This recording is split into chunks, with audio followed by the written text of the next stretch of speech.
मूर्ख बहू। एक था बनिया। एक बार वह व्यापार के लिए प्रदेश जाने लगा।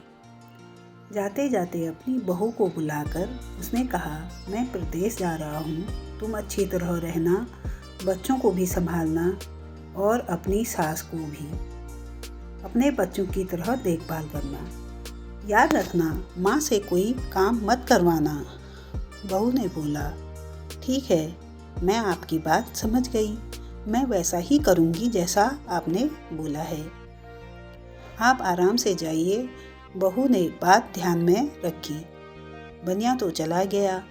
बहू ने दूसरे ही दिन माँ जी से कह दिया, माँ जी, आपके बेटे मुझसे कह गए हैं कि माँ को अपने बच्चों की तरह संभालना और उनको कोई काम मत करने देना। अब आप घर का कोई काम मत कीजिए, आप तो इन बच्चों के साथ खेलिए, खाइए और मौज करिए। माँ जी गहरी सोच में पड़ गई।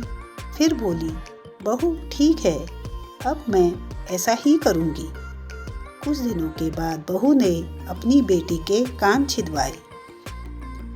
उस समय बहू को अपने पति की यह बात याद आई कि माँ को बच्चों की तरह ही संभालना है, इसलिए बहू ने माँ जी के कान छिदवाने की बात सोची।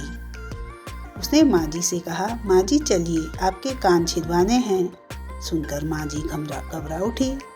उन्होंने बहू से कहा, बहू मुझे अपने कान नहीं छिदवाने हैं, क्या अब अपने इस बुढ़ापे में मैं कान छिदवाऊं? बहू बोली, जी नहीं माँ जी, आपको तो यह करना ही होगा।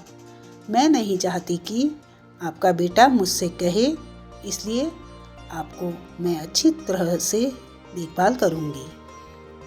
मेरी दोनों आँखें बराबर हैं, जैसी लड़की है वैसी ही आप भी हैं। माँ जी मन ही मन समझ गई और सुनार के पास बैठकर उन्होंने अपने कान छिदवा लिए। सुनार के ने कान छेड़े और कान में धागा भी डाला। बहू जिस तरह रोज रोज लड़की के कान में तेल लगाती थी, उसी तरह माँ जी के कान में भी लगाती रही। थोड़े दिन बाद बहू ने अपनी बेटी के लिए बाली बनवाई तो उसे अपने पति की बात याद आई।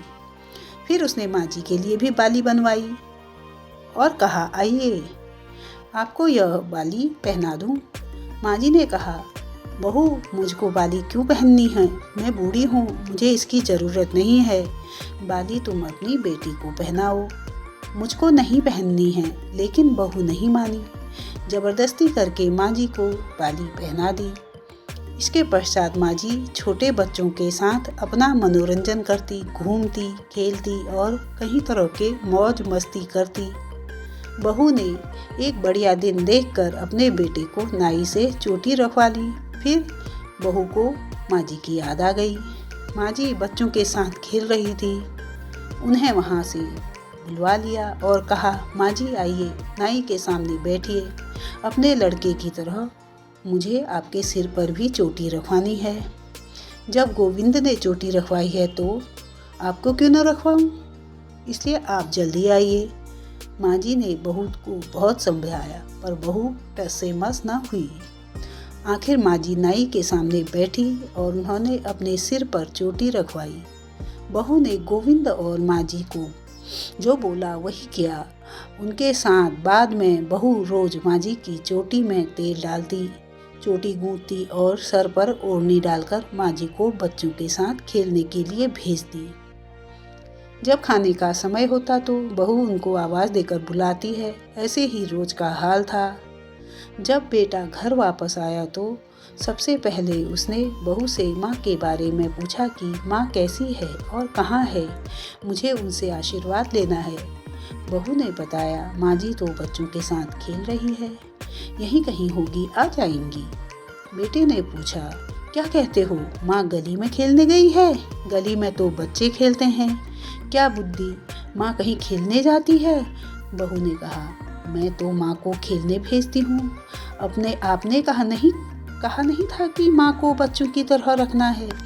मैंने तो लड़की की तरह ही माँ के भी कान बिधवाए हैं और कानों में बालियाँ भी पहनाई हैं। जब लड़के की चोटी रखवाई तो मैंने माँ की भी चोटी रखवा ली थी। जब मैं सबको खेलने भेजती हूँ तो माँ को क्यों न भेजूँ? मुझको सबके साथ एक सा व्यवहार करना चाहिए। पति समझ गया कि उसकी मूर्ख स्त्री की अकल का दिवाला निकल गया है। बाद में पति के कहने पर बहू ने माँ को पुकारा। माँ जी गली में से खेलती खेलती आई और अपने बेटे को देखकर उसकी आंखों में आंसू छलछला आए। माँ की हालत देखकर बेटा भी दुखी हो उठा। बहू की मूर्खता के लिए बेटे ने माँ से माफ़ी मांगी।